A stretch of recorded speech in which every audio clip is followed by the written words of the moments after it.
All right, the second and final form of comparing and contrasting is called similarities to differences. This one, in my opinion, is the easiest between the two, and it sounds exactly like it is. So here's our example.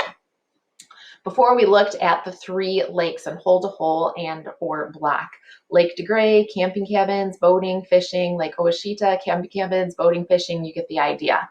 Now this time we're going to use the same three lakes, but we're going to organize the information a little bit different. So in similarities to differences, you see all of the similarities between the items go in one section over here, the similarities. All of the differences go in the next section. So here are our three lakes, and so between all three of them, the cabins at all three lakes are the same size. They have that in common. Types of fish that are found in the lake, those are all the same. They have that in common. At all three lakes, you can either bring your own boat or rent a boat to use at all of the lakes. So those are the similarities. Differences over here, Lake DeGray has nicer cabins than Lake Ouashita and Lake Catherine. They're just more luxurious there. Lake Ouashita is always packed with people, but Lake DeGray and Lake Catherine, they're more remote. They don't have as many people. So if you like people, then you would go to one and not the other. So this is how you would set it up. All of the similarities in one section, all of the differences in the other. So back to our ice cream and cake example, we have the similarities of ice cream and cake, differences of ice cream and cake. So some similarities, they both have milk as an ingredient. You find both of these at a party. There are multiple flavors you can choose from, and they both can have some sort of topping. Differences, ice cream has to be kept in a freezer, cake doesn't. Typically you put candles on a cake, but not usually on ice cream.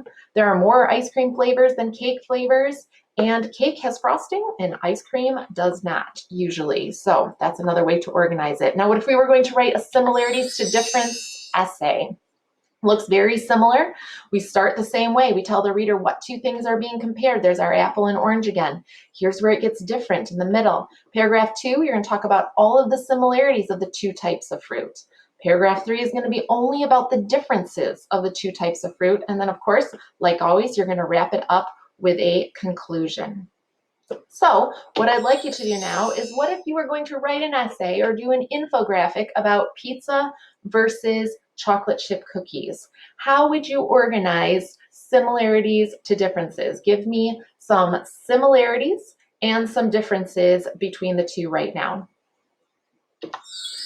That basically wraps up compare and contrast for us, the new information. What you're going to do now is you're going to take this information and you're going to put it to use. We're going to watch one more 1950s sitcom just to give you a better idea about life in the 1950s, since that's what we've started in narrative class.